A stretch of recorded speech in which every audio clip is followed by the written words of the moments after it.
नमस्कार, स्वागत है साहित्यिक झरोखा चैनल पर।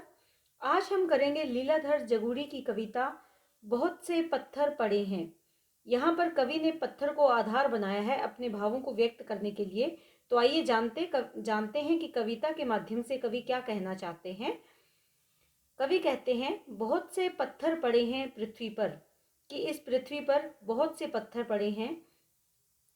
कुछ तो समुद्री दहाड़ तक सुने हुए हैं, और उन पत्थरों में कुछ ऐसे पत्थर हैं जो समुद्र के किनारे उठने वाली जो लहरों की दहाड़ है, गर्जना है, वो सुन चुके हैं। कुछ ने सुनी है सिर्फ बारिश की आवाज़ें, और उनमें कुछ पत्थर ऐसे हैं जिन्होंने केवल बारिश की रिमझिम जो आवाज़ें आती हैं, हल्की बूंदों की जो आवाज़ें हैं, वही सुनी है। बहुत से ऐसी जगह पड़े हैं जहाँ पानी की आवाज़ ही नहीं जाती, और बहुत से ऐसे पत्थर हैं जो ऐसी जगह हैं जहाँ पर पानी की कोई आवाज़ उनको सुनाई नहीं देती। तपस्वियों की तरह हमसे बहुत दूर ऐसे भी पत्थर हैं। कवि कहते हैं कि जैसे तपस्वी एकांत में रहकर अपना जीवन व्यतीत करते हैं, उसकी तरह हमसे बहुत दूर ऐसे भी पत्थर हैं जिन्होंने सिर्फ गिरती बर्फ की गुम होती हुई आवाज़ सुनी है। और उन अकेले तपस्वियों की तरह रहने वाले पत्थरों ने सिर्फ गिरती बर्फ की गुम होती हुई आवाज़ सुनी है। जैसे बर्फ नीचे गिरती है और उसकी आवाज़ सुनाई नहीं देती, ऐसी आवाज़ों को उन्होंने सुना है। हमारे चारों ओर बिखरी है नुकीली ठोकरें। इसके साथ साथ हमारे चारों ओर क्या बिखरा हुआ है? नुकीली ठोकरें। और ये नुकीली ठोकरें किनकी है? उन पत्थर दिल इंसानों की, जिनके मन या दिल बिल्कुल कैसे हो गए हैं? पत्थरों की तरह हो गए हैं। जैसे अलग अलग प्रकृति वातावरण में रहकर पत्थरों का जो व्यक्तित्व है वो अलग अलग प्रकार से बनता है, उसी प्रकार हमारे चारों ओर भी नुकीली यानी कठोर हृदय व्यक्ति बिखरे हुए हैं, जिन्होंने न पानी की आवाज़ें सुनी न बर्फ की। केवल खून की आवाज़ों के अलावा उन्होंने कुछ भी नहीं सुना। कि ना तो उन्होंने पानी की आवाज़ें सुनी, ना ही बर्फ की गुम होती हुई आवाज़ें सुनी।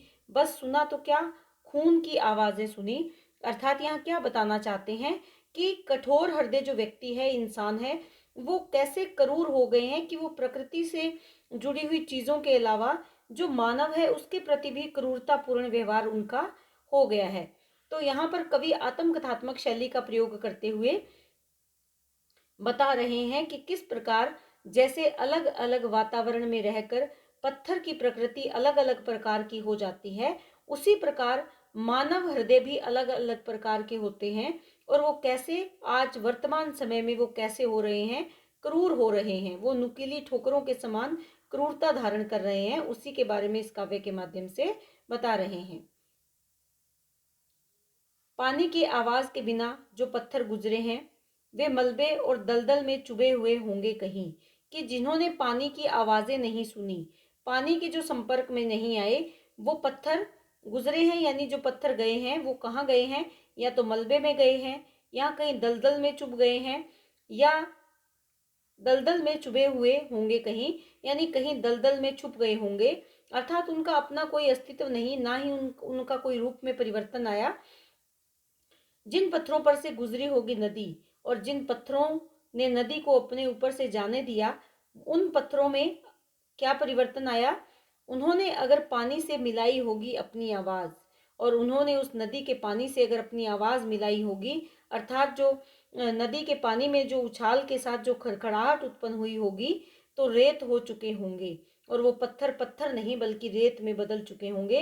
अर्थात उनमें परिवर्तन आ गया होगा, और पानी के साथ मिलकर वो रेते यानी रेत हो चुके होंगे, यानी दूसरों के लिए लाभकारी सिद्ध हो गए होंगे। और कछारों में बगुलों संग बगुले बनकर उड़ रहे होंगे। कछारों में अर्थात किनारों पर बगुलों के संग, बगुलों के साथ बगुले बनकर उड़ रहे होंगे। इसका तात्पर्य क्या है? कि उनमें परिवर्तन आया होगा, और नया रूप, नया रंग और नया आकार उन्होंने प्राप्त किया होगा।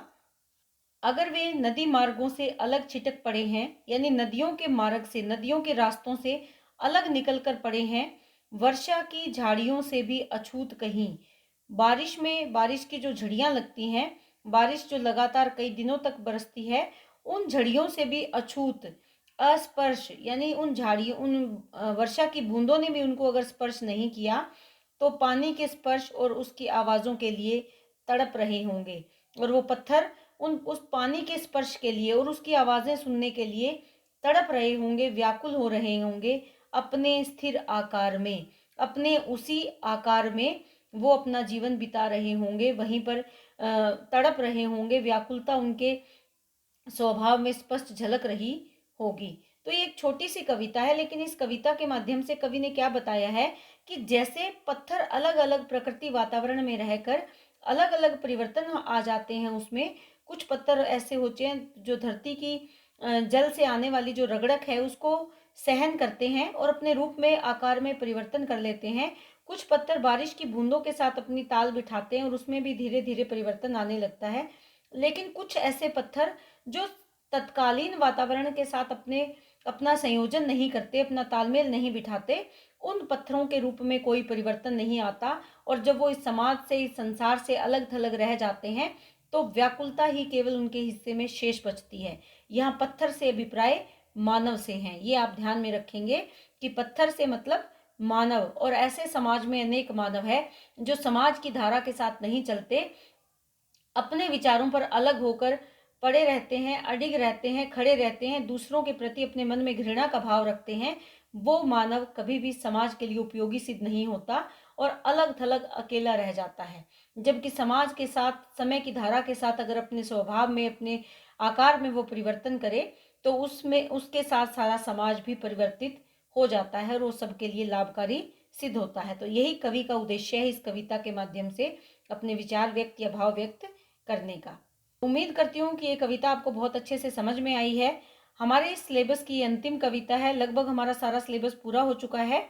और अगर ऐसा है कि आपको बहुत अच्छे से सारा सिलेबस समझ में आया है, आपने सारा सिलेबस कंप्लीट भी किया है, तो ज़्यादा से ज़्यादा चैनल को लाइक, शेयर और सब्सक्राइब ज़रूर करें और प्लीज़ कमेंट करते रहें, क्योंकि मेरे उत्साहवर्धन में ये बहुत ही उपयोगी सिद्ध होते हैं। बहुत बहुत धन्यवाद।